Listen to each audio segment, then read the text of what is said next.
오늘 주시는 하나님의 말씀입니다. 우리 디도서 2장 11절부터 14절, 로마서 7장 12절부터 14절 말씀입니다.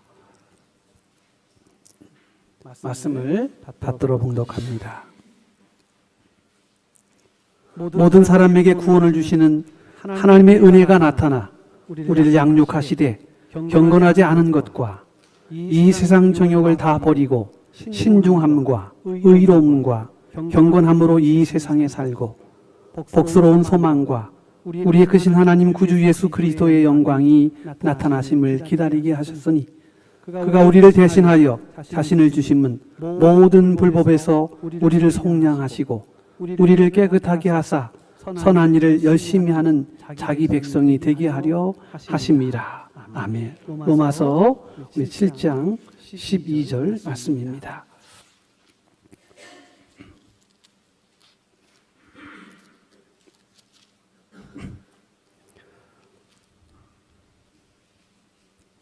로마서 7장 12절부터 14절 말씀을 함께 봉독하십니다.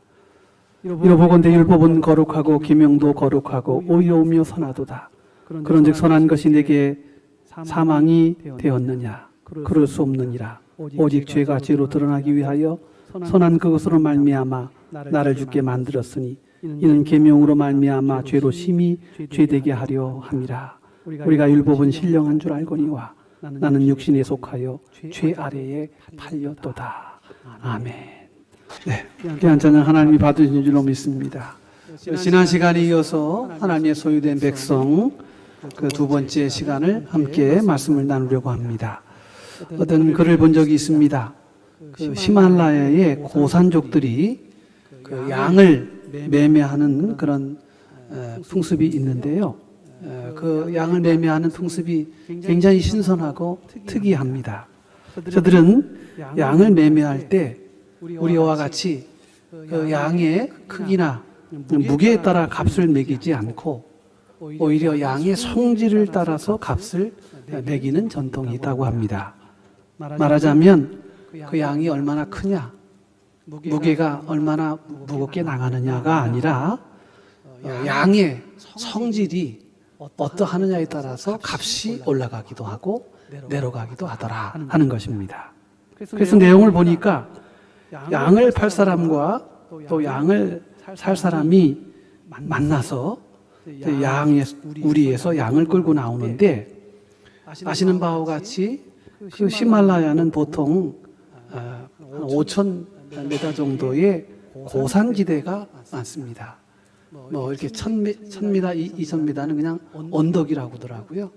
한 4,000, 5,000이 넘어야 산이다 이렇게 얘기할 정도로 고산지대인데 이 고산족들이 사는 데 있어서 이 양을 값을 매길 때 이렇게 평가를 한다는 것입니다. 어떻게 테스트하냐면 양을 끌고 와서 풀어놓습니다.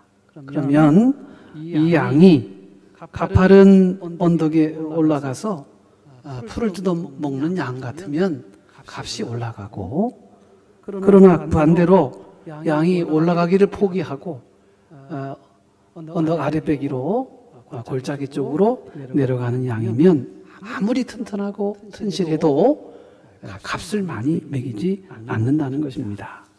그래서 풀을 뜯어먹는 양, 산으로 오르는 그런 상향성 양은 값을 높이 쳐주고, 그러나 골짜기를 향해서 하향하는 양은 값을 쳐주지 않는, 그래서 값이 아주 뚝 떨어지게 된다는 것입니다. 그것으로 상향성 양과 하향성 양으로 값어치를 결정한다는 것입니다. 왜냐하면 그 이유가 있다고 합니다. 그 양들이요, 산을 올라가면서 풀을 뜯어먹는 이 상향성 양은 비록 힘들기는 하지만, 그러나 새로운 초장을 향해서 늘 올라가서 신선한 풀을 먹기 때문에 건강하고 튼실하다는 것입니다. 그에 반해서 하향성류는 당장 오르는 것이 힘들고 그리고 더 쉬운 길을 선택하는 거여서 이 골짜기로 내려가다 보면 거기서는 초지가 없어서 굶어 죽거나 아니면 이와 양떼의 사냥감이 되고 만다는 것입니다. 그래서 이 고산족들은 그런 지혜를 통해서 양들의 값을 매긴다 하는 이야기입니다. 지금은 편안한 자지만 죽는 길을 찾아가는 법, 지금은 고달프지만 사는 길을 찾아가는 법. 그래서 값을 매길 때 상향성 양을 크게 쳐주는 전통이 있다는 것입니다. 양 한 마리의 가격도 양의 특성과 또 양의 습성과 양의 미래를 보고서 가격을 정하는 이 히말라야 고산족들의 지혜를 보면서 우리는 아주 큰 교훈을 얻게 되는 것입니다. 여러분, 우리 성도들의 삶은 지금 어떻습니까? 우리는 상향성 삶을 지향합니까? 아니면 하향성 삶을 추구합니까? 성경은요, 이사야서를 통해서 특별히 독수리의 이 상징적 이미지를 통해서 성도들의 신앙의 모습을 말씀하고 있습니다. 독수리 날개치며 하늘을 오르듯 이렇게 비상하는, 땅을 향해 곤두박질하는 것이 아니라 하늘의 새로운 세계를 향해서 늘 끊임없이 상향적 지향성을 가지고 올라가는 그 주를 앙모하는 자, 바로 그것이 성도의 온전한 모습이라는 것입니다. 내려가는 것이 아니고 지금 편하다고, 지금 어렵다고 포기하고, 그래서 지금 내가 가야 할 곳을 가지 못하는 그런 어리석음이 아니라 오늘의 현실을 딛고 그리스도의 표대를 바라보면서 오늘보다 더 나은 날이 있음을 믿고 또 그 믿음을 통해 한 걸음 한 걸음 올라가는 그 믿음의 삶을 성경은 우리에게 끊임없이 강조하고 있습니다. 여러분, 우리는 늘 주님을 향하여 믿음의 주여 온전케 하시고 우리의 믿음의 표대이신 예수 그리스도를 향하여 우리의 시선을 집중하고 그 주님을 바라보며 우리는 한 걸음 한 걸음 주님의 십자가의 길을 따라가는 것입니다.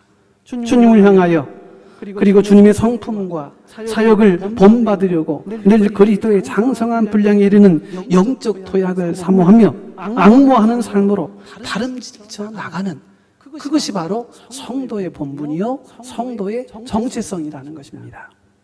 하나님의 소유된 거룩한 백성으로서 그리고 하나님의 의의 자녀가 된 성도로서 의의 무기로 쓰임받는 삶의 이미지는 날마다 그리스도를 닮아가려고 올라가는 모습인 줄로 믿습니다. 여러분, 날마다 우리는 이 땅이 아닌 우리는 위에서부터 주시는 하나님의 은혜를 얻기 위하여 우리의 시선과 우리의 삶의 태도를 늘 주님을 향하여 고정해야 할 줄로 믿습니다. 내게는 잘 맞지 않고 어울리지 않고 힘들다고 해서 그리고 지금은 편하다고 쉬운 길로 내려가는 그런 하향성의 삶을 살아가는 인생은 여러분 결코 희망이 없습니다. 오늘 우리는 늘 그리스도를 향해서 나아가는 것입니다. 그래서 오늘 우리가 지난 시간에 말씀과 이어서 강조하는 바 적극적인 측면에서 우리 그리스도인들이 하나님의 소유된 백성으로서 그리고 거듭난 그리스도인으로서 우리는 세 가지의 귀중한 이 세 가지의 배지 혹은 세 가지의 액세서리를 달아야 한다 말씀을 드렸습니다. 그 하나가 신중함이요, 그 두 번째는 의로움이고 그 세 번째는 경건합니다. 여러분, 이것은 우리가 살아가는 동안 우리 신앙과 믿음을 우리가 살아내는 동안 우리는 이 세 가지의 거룩한 예수 그리스도의 성품과 그리스도의 이 아름다운 모습을 우리는 끊임없이 닮아내려고 우리 속에 갖추어야 할 아름다운 덕이 되는 것입니다. 여러분, 이 신중함과 의로움과 경건함, 지난 시간에는 신중함을 얘기 드렸습니다. 이 신중함이란 자기 통제력이다, 절제력이다, self control, 자기 자신을 스스로 제어하는 능력이다 말씀을 드렸습니다. 여러분, 이 세 가지는 굉장히 재미있는 단어입니다. 우선 신중함은 자기 자신에 대한 덕목입니다. 여러분, 믿음 좋다고 내 인격과 혹은 내 덕성을 포기해서는 안 됩니다. 믿음이 좋다는 말은 내 인격과 내 덕성도 그리스도를 본받아가는 그 고상한 가치를 닮아가는 것입니다. 여러분, 이 신중함은 우리 그리스도인들이 갖추어야 할 너무나 중요한 첫 번째 덕목이에요. 자기를 절제해야 되는 거. 너무나 중요합니다. 말의 절제, 행동의 절제, 처신의 절제. 여러분, 절제해야 할 일이 얼마나 많은지 모릅니다. 그래서 지난 시간에는 자기 자신에 대한 덕목의 하나로서 절제에 대해서 혹은 신중함에 대해서 말씀을 드렸습니다. 오늘 두 번째는 의로움과 그리고 세 번째 경건함에 대한 이야기입니다. 여러분, 이 의로움은 이웃과 그리고 사회를 향한 덕목입니다. 또 이 경건함은 하나님을 향한 성도의 바른 태도를 의미합니다. 그러니까 이 세 가지는 굉장히 통전적인 것입니다. 어떤 단 하나의 부품이 아니고 온전한 전체를 의미하고 있는 것입니다. 정말 우리가 장차 나타날 주님의 영광을 바라보고 주님의 영광 가운데 참여하기를 사모한다면 우리는 삶의 세 가지 영역에서 큰 진보를 이루어야 합니다. 포기해서는 안 됩니다. 이 세상에서 정신 차리고 신중하게 자기 자신의 삶을 절제하는 삶, 그리고 이웃과 사회에는 투명하고도 정직한, 공의롭고 정의로운 삶의 관계를 맺고 살아가는 것. 더 나아가서 신앙적으로 우리 온 삶을 들여 하나님을 경외하는 삶. 여러분, 이것이 온전한 삶의 궁극적 모습이라는 거예요. 오늘 우리는 이 부분에 굉장한 영적 투자를 해야 합니다. 그냥 교회 좋은 얘기, 좋은 말씀, 하나님 말씀 듣는 것으로만 만족하는 것은 여러분 신앙생활의 입문에 불과합니다. 오늘 우리는 신앙의 세계에 깊이 뛰어 들어가야 합니다. 신앙의 세계가 내게로 들어오기를 바라기 전에 내가 그 신앙의 세계에 깊이 다이빙을 해야 돼요. 그래서 그 신앙의 세계의 깊은 의미를 우리는 몸과 마음과 생각으로 온전히 경험하고 체험해야 하는 것입니다. 그런 의미에서 오늘 두 번째로 하나님의 소유된 거룩한 성도의 두 번째 배지, 두 번째 액세서리인 의로움에 관해서 말씀을 드리려고 합니다. 여러분, 그리스도인답다.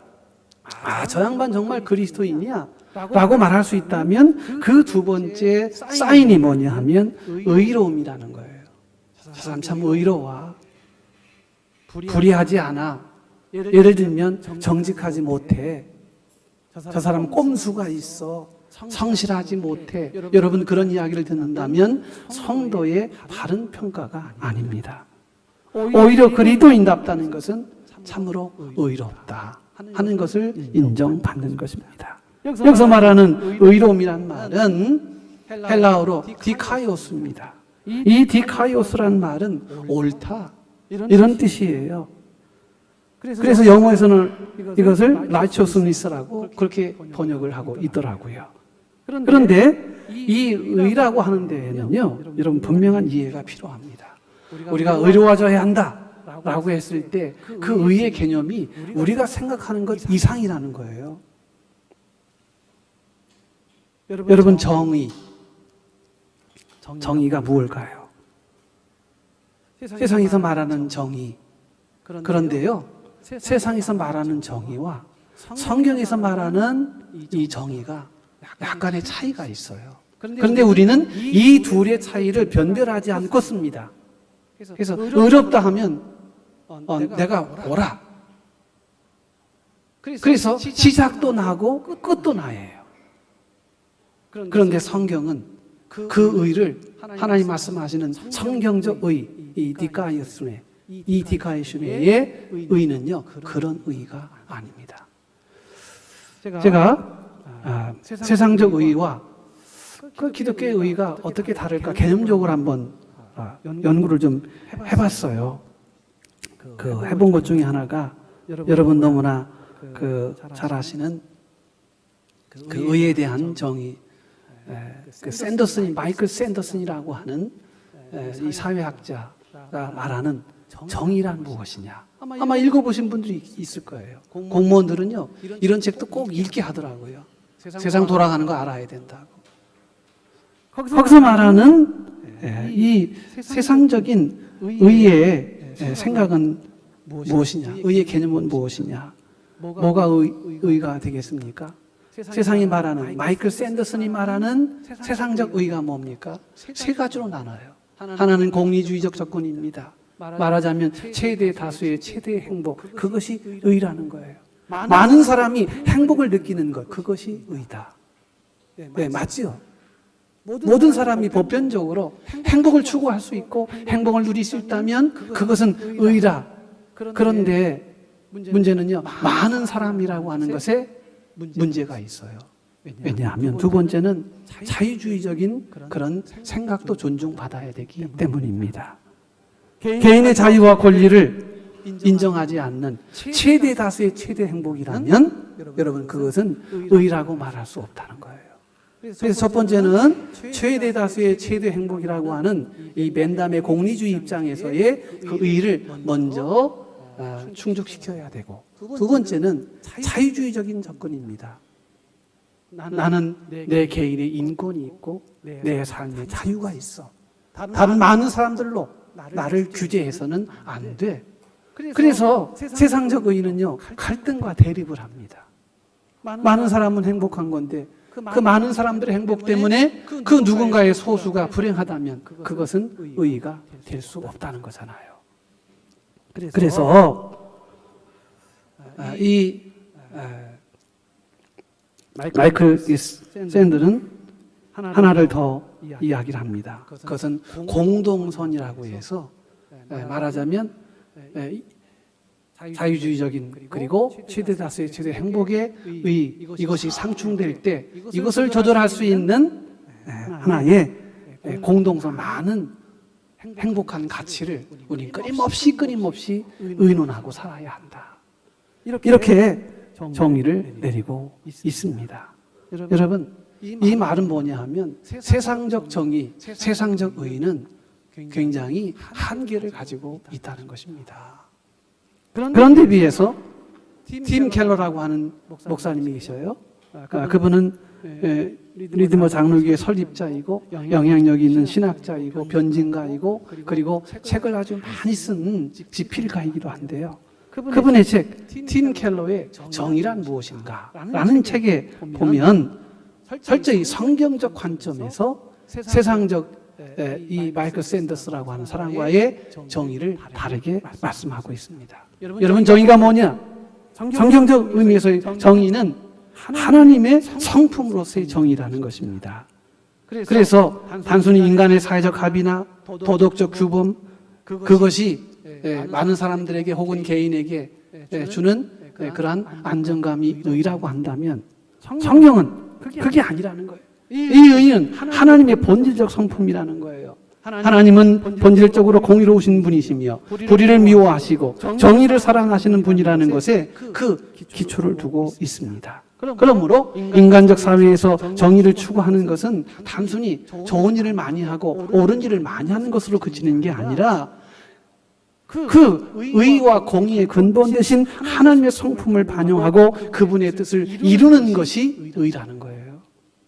여러분, 오늘 세상의 의는 하나님의 정의와 공의를 떠난 의가 얼마나 많은지 모릅니다. 세상적으로는 의라고 말해요. 그런데 하나님의 의는 반영되고 있지 않습니다. 그래서 의라고 할 때 우리는 분별과 구별을 반드시 해야 한다는 거예요. 그럼 성경에서 말하는 의는 뭐냐? 아까 디카이슈네라고 하는 올바름, 헬라어로 그렇게 말했습니다만 이 팀 켈러 목사님은 두 가지로 얘기합니다. 이 의라는 말에 히브리어가 두 가지 말이 있어요. 하나는 미슈파트고요, 또 하나는 체데크입니다. 이 미슈파트라는 말은 공정한 판결, 혹은 옳은 것을 행하는 것, 혹은 바로 잡는 것. 그래서 이것은요, 사회적 약자인 고와 과부 나군의 권리를 옹호하고 불의를 시정하고 억압받는 자들을 해방시키는 이와 관련된 그런 의의를 우리는 미슈파트라 이렇게 말한다는 거예요. 그런데 의의가 그것만이지 않습니다. 제데크라고 하는 의의가 있습니다.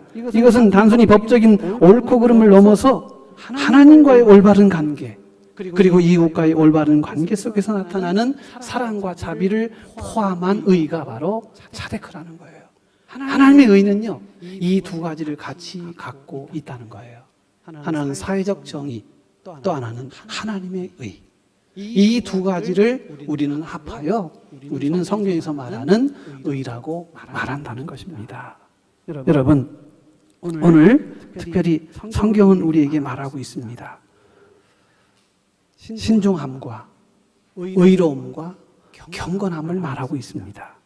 오늘 우리는 두 가지 면에서 의를 이루어가야 합니다. 하나는 사회적 정의입니다. 여러분, 율법이 613가지가 있어요. 248가지는 하지 말라, 365가지는 하라, 이렇게 구분이 되어 있거든요.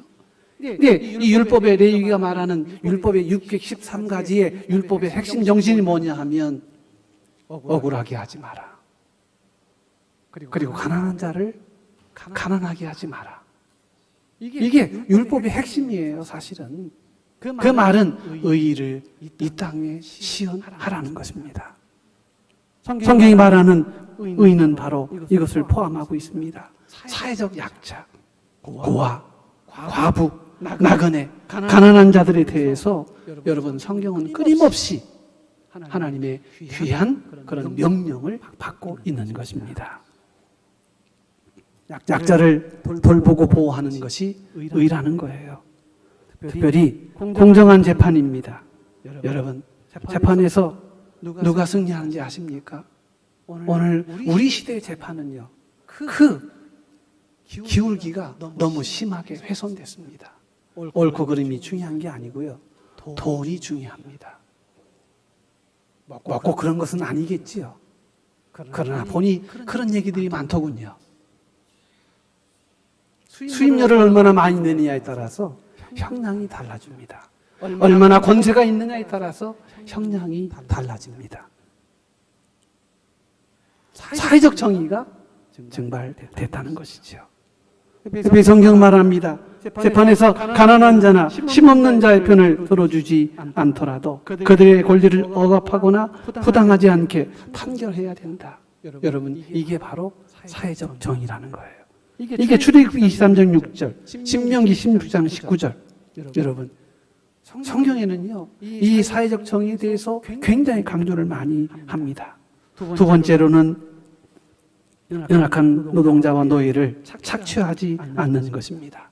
노동자들을 정당하게 대우하고 그들의 품삯을 제때 지급하고 고리대금을 하지 않는 것입니다. 레위기 25장, 신명기 24장 말씀에 보면요, 하나님의 공의와 하나님의 정의, 일종의 이 미슈파트죠. 공의로운 하나님의 역사에 대해서 말씀하고 있습니다. 나눔과 베품입니다. 소작물을 거둘 때에 반 모퉁이를 남겨두어 가난한 자들이 주워갈 수 있도록 반드시 배려해야 된다는 거예요. 그게 사랑과 자비의 차데크라고 하는 의의 정신입니다.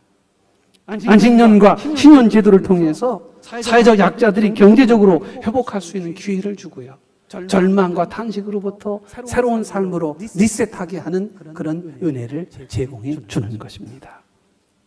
여러분, 성경은 이와 같은 사회적 약자에 대한 배려가 얼마나 많은지 모릅니다. 미가서 6장 8절에 보니까 이렇게 말씀하십니다. 주께서 선한 것이 무엇임을 내게 보이셨나니 여호와께서 내게 구하시는 것은 오직 정의를 행하며 인자를 사랑하며 겸손하게 내 하나님과 함께 행하는 것이 아니냐. 여러분, 정의를 행하고 인자를 사랑하는 것, 정의를 행한다는 말은 미슈파트고요, 인자를 사랑한다는 말은 차데크입니다. 성경은 이 두 가지를 같이 병용하고 있다는 것입니다. 이사야 1장 17절입니다. 선행을 배우며 정의를 구하며 학대받는 자를 도와주며 고아를 위하여 신원하며 과부를 위하여 변호하라 하셨느니라. 약한 자들을 봐주라는 거예요.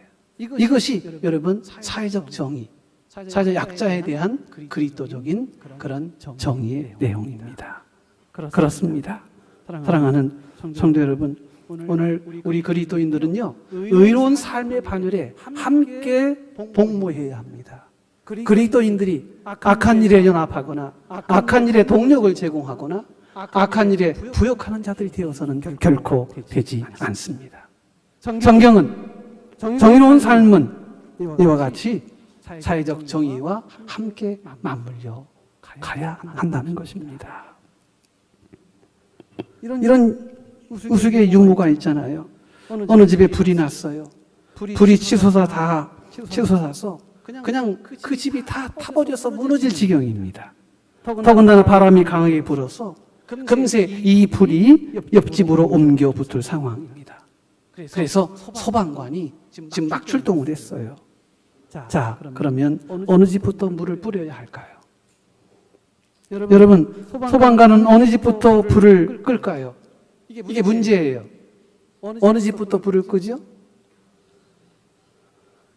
그런데 놀랍게도 답은 이런 답이었어요. 돈을 준 집부터 불을 끈다. 오늘 우리 사회가 그런 지경으로, 그런 일은 없겠지만요, 정의롭지 못한 세상을 풍자하여 만든 우스개입니다. 여러분, 우리가 사는 세상에는 이런 일들이 흔히 일어나곤 합니다. 곳곳에서 편법과 불법이 난무합니다. 인사청문회를 할다면 대상자들이 진땀을 뻘뻘 흘리지 않습니까? 병역비리, 부동산 투기, 탈세, 고위 공직들 가운데 인사청문회를 아무런 문제 없이 통과한 사람이 거의 손에 뽑힐 만큼 얼마나 많은 어려움들이 있습니까? 본인 우리가 사는 세상은 의롭지 못합니다. 이런 의롭지 못한 세상을 살아가는 하나님의 소유된 백성인 우리 그리스도인들에게 분명하게 말씀하고 있습니다. 아모스 5장 24절입니다. 오직 정의를 물같이 공의를 마르지 않는 강같이 흐르게 할지어다. 여러분, 정의와 공의는 하나님의 속성이에요.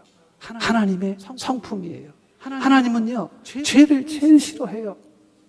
하나님은 그 죄를 제일 싫어하십니다. 불의를 제일 싫어한다는 말입니다. 그래서 그 죄를 이기게 하기 위해서 심지어 당신의 독생자를 희생의 제물로 우리를 위하여 주셨고요. 그리스도의 그 희생의 십자가의 보혈의 피로 우리는 하나님의 거룩한 의의가 될 수 있었던 것입니다. 잠언서 19장에 보면 10장 19절에 보면 이렇게 말씀합니다. 바른 길로 행하는 자는 걸음이 평안하느니와 굽은 길로 행하는 자는 드러나리라. 여러분, 바른 길로 행하는 정의로운 귀한 하나님의 성도들 되시기를 주의 이름으로 축복을 드립니다. 무슨 말이냐 하면 의롭게 사는 사람이 평안하다는 거예요. 의롭지 않으면 불안이 찾아옵니다. 의롭지 아니하면 마음의 염려와 근심이 떠나지 않습니다. 언젠가 내게 닥칠 재앙을 미리 생각하며 그 두려움 속에 탄식하며 살아가게 되는 것입니다. 여러분, 약을 먹은들 무슨 소용이 있겠습니까? 뼈가 작아지고 피가 말라지는, 여러분, 그 일은 바로 정의롭지 못한 삶에서 이루어지게 되는 것입니다. 그러므로 여러분, 특별히 우린 더욱더 하나님의 거룩한 의로운 디카이슌의 하나님의 의로운 성도로 우리가 사회적 정의를 지켜나가며 동시에 그 사회적 정의가 나를 드높이는 게 아니라 하나님의 뜻임을, 하나님의 거룩한 성품을, 하나님의 사랑을, 하나님의 자비를 바탕으로 한 이 거룩한 역사들을 이뤄가야 할 줄로 믿습니다. 주님 말씀하십니다. 마태복음 6장 33절입니다. 주님께서 말씀하셨죠. 너희는 먼저 그의 나라와 그의 의의를 구하라. 여러분, 신앙생활의 출발은 먼저 해야 할 일이 있다는 거예요. 그 먼저 할 일이 무엇입니까? 하나님 나라의 의의를 구하는 것입니다. 그 의의가 바로 서지 아니하면 우리의 심령 속에 자유함을 얻을 수가 없어요. 우리를 짓누르는 죄악의 이 사탄의 이 악한 영들의 그 고소함을 우리는 감당해낼 수가 없기 때문입니다. 너희는 먼저 그의 나라와 그의 의를 구하라. 그리하면 이 모든 것을 너희에게 더하시리라. 우리는 세상의 물질이나 명예, 쾌락을 쫓는 대신 혹은 세상의 불의에 복무하거나 불의에 동조하는 자가 되는 것이 아닌 하나님의 나라의 의를 우리는 먼저 추구해야 할 줄로 믿습니다. 우리의 삶의 목표와 방향이 여러분 사회적 정의를 넘어 하나님의 영광과 하나님의 선하신 뜻을 드러내어야 한다는 거예요. 이것이 세상의 의와 성경이 말하는 의가 다른 차별점인 것입니다. 우리는 이 모든 의를 통하여 나의 행복이 아닌 하나님의 영광으로 승화되어야 한다는 것이에요. 이것은 우리가 세상의 모든 것을 포기하고 금욕적으로 살아가라는 말이 아닙니다. 우리의 모든 선택과 결정이 하나님의 의를 기준으로 이루어져야 한다는 거예요. 내가 하는 길이 옳은 길인가? 내가 하는 이 일이 지금 옳은 일인가? 여러분 끊임없이 우리는 신앙적 자기 성찰을 통해서 하나님의 의의 빛으로 우리 자신을 들여다보아야 합니다.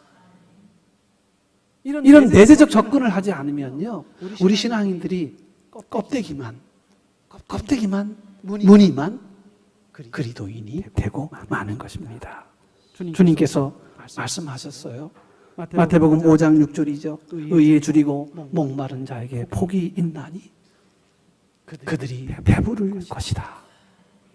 여러분 누가 배부릅니까? 의를 갈망하는 자, 의를 끊임없이 하나님의 의를 끊임없이 찾는 자. 여러분 놀라운 일 아니에요?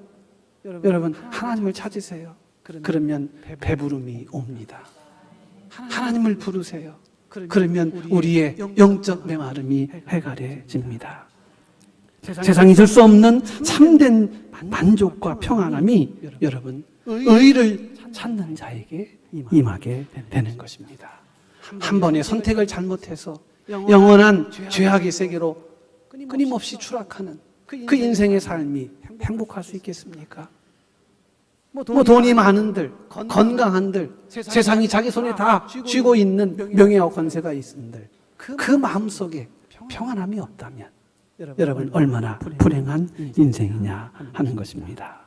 여러분 오늘 하나님 앞에서 우리는 의롭다함을 늘 이루어가야 할 줄로 믿습니다. 의의 줄인 자가 되어 주십시오. 하나님의 의가 무엇인지를 늘 끊임없이 여러분 신앙적으로 고찰하셔야 돼요. 하나님이 무엇을 원하시는가? 하나님의 공의 미슈파트는 무엇인가? 우리를 향하신 하나님의 차데크는 무엇인가를 끊임없이 우리는 우리 마음속에 헤아려 나가야 합니다. 그럴 때 세상이 바뀌고 그럴 때 이웃의 삶이 바뀌어지는 역사가 나타나는 것입니다. 주님께서 의에 줄이고 목마른 자를 말씀하시면서 마태복음 5장 13절 14절에 또 이렇게 말씀하셔요. 너희는 세상의 소금이니 소금이 만일 그 맛을 잃으면 무엇으로 짜게 하리요? 후에는 아무 쓸데없어 다만 밖에 버려져 사람들에게 팔필 뿐이니라. 너희는 세상의 빛이라 산이 있는 동네가 숨기지 못할 것이요. 주님께서 말씀하십니다. 그렇습니다. 사랑하는 성도 여러분, 하나님의 거룩한 의를 늘 사모하는 성도들이 다 되시기를 주의 이름으로 축복을 드립니다. 오늘 말씀에 있습니다만 여러분 우리의 삶이 자칫 잘못하면 이 불의의 삶으로 얼마든지 그 샛길로 가게 될 수 있는 여건과 형편이 얼마나 많은지 모릅니다. 여러분 한순간에 우리 인생이 한순간에 꺼질 수도 있다는 사실을 아셔야 합니다. 오늘 로마서 6장 7장 말씀을 읽었습니다만 우리는 연약한 인생들입니다. 우리는 참으로 부족한 인생들입니다. 그래서 우리는 늘 쓰러지고 넘어지고 유혹의 그 수많은 제의 앞에 여러분 사유할 수 없는 존재라는 사실을 우리는 알게 됩니다. 그래서 로마서 6장 13절에 이렇게 사도 바울은 로마 교회를 향해서 말씀합니다. 또한 너희 지체를 불의의 병기로 죄에게 드리지 말고 오직 너희 자신을 죽은 자 가운데서 다시 산 자같이 하나님께 드리며 너희 지체를 의의 무기로 하나님 앞에 드리라. 여러분, 의의 무기로 하나님 앞에 드리라는 거예요. 그렇습니다. 오늘 우리가 믿음으로 산다는 것은 무엇보다도 하나님의 정의와 공의를 우리가 특별히 우리 마음속에 새기며 살아가는 것입니다. 에베소서 6장에 보면 여러분 너무나 잘 아시는 말씀이죠. 마귀의 계기를 능히 대적하기 위하여 하나님의 전신갑주를 입으라. 우리의 시험은 혈과 육을 상대하는 것이 아니요 통치자들과 권세들과 이 어둠의 세상 주관자들과 하늘에 있는 악한 영들을 상대함이라. 그러므로 하나님의 전신갑주를 입으라. 이는 악한 날에 너희가 능히 대적하고 모든 일을 행한 후에 서기 위함이라. 그러므로 서서 진리로 너희 허리들을 띠고 의의 호신경을 붙이고 평안의 복음에 준비한 것으로 신을 신고 모든 것 위에 믿음의 방패를 가지고 이로써 능히 악한 자의 모든 불화살을 소멸하고 구원의 투구와 성령의 검 곧 하나님의 말씀을 가지라. 여러분 특별히 의에 관해서는요 의의 호심경을 붙이라는 거예요. 보호할 호자에다가 마음 심장심자예요. 그리고 이 거울경인데 당시 오래된 시대는 유리가 없었으니까요. 구리 조각을 반짝반짝하게 해서 구리를 거울로 삼았잖아요. 그래서 여기서 말하는 호심경이라고 하는 것은 우리의 신체 앞과 뒤를 적의 화살로부터 창으로부터 보호하기 위해서 여기다가 구리 조각을 붙였어요. 그거를 가슴도 보호하고 등도 보호한다고 해서 호심경입니다. 여러분 의의 호심경을 붙이라는 거예요. 의의 호심경. 여러분 세상에 수많은 공격들이 올 것인데 그런데 이 공격을 막아낼 수 있는 게 뭐냐 하면 의라는 거예요. 그래서 의의 호심경입니다. 하나님의 의로 우리가 우리 스스로를 무장하지 않으면 세상은 끊임없이 우리를 공격하고 끊임없이 우리를 넘어뜨리게 할 것입니다. 그래서 성경은 의의 호심경 혹은 흉배라 했는데 이 흉배는 세상의 공격을 막아주는 것입니다. 하나님의 거룩한 의로 세상의 악의 괴계와 공격을 막아낼 수 있는 것이 뭐냐 하면 하나님의 거룩한 의라는 거예요. 우리는 의로운 삶을 늘 끊임없이 살아가야 합니다. 내 힘으로 부족해요. 내 능력으로 부족해요. 그래서 구원의 투구와 성령의 검 곧 하나님의 말씀을 가지라. 여러분 성령의 검으로 우리가 늘 우리 자신을 무장해야 할 줄로 믿습니다. 오늘 두 번째 말씀을 드렸습니다. 세 번째는 여러분 경건함인데요.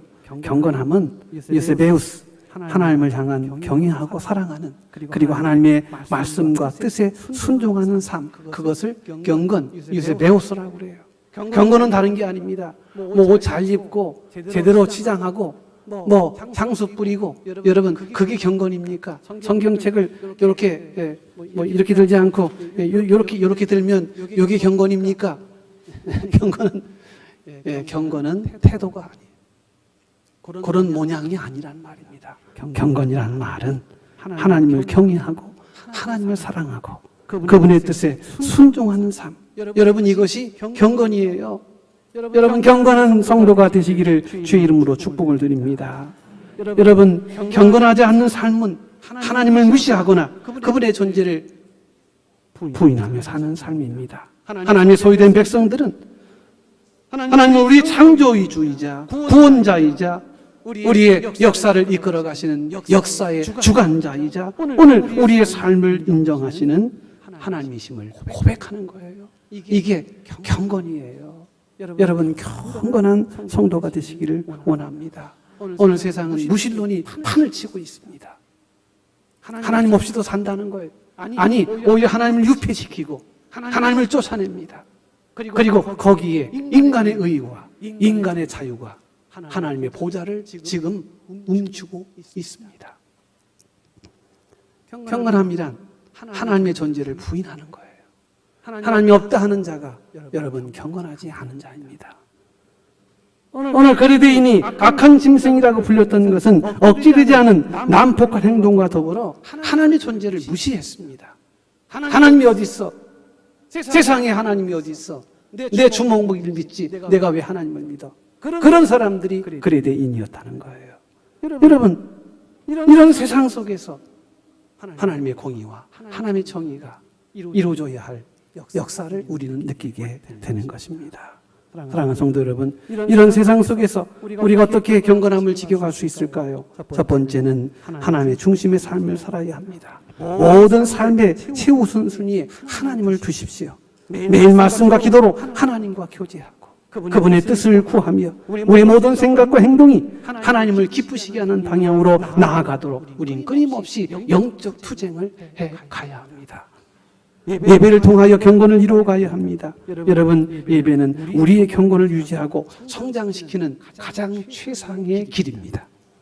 하나님께 찬양하고 영광 돌리고 말씀을 통해 그분의 뜻을 배우고 성도들과 함께 믿음의 은혜를 교제하며 믿음 안에서 서로를 격려하는 것, 그것은 우리의 영혼을 살찌우는 양식이에요.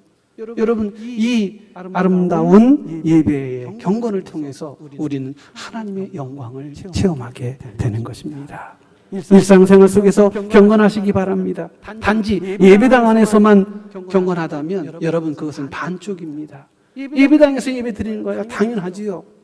그러나 사회 내 삶의 자리에서 말씀을 지키고 믿음을 지키고 예배를 지킨다는 것은 얼마나 아름답고 귀한 일이 아닌지 모릅니다. 가정에서, 직장에서, 학교에서, 우리 모든 일상 속에서 하나님의 임재를 의식하고 늘 주님을 경외하며 주님의 임재하심을 찬양하는 삶을 살아가야 할 줄로 믿습니다. 우리 언행과 또 삶의 방식이 하나님을 향한 우리의 진실한 마음으로 온전히 고백되어져야 할 것입니다.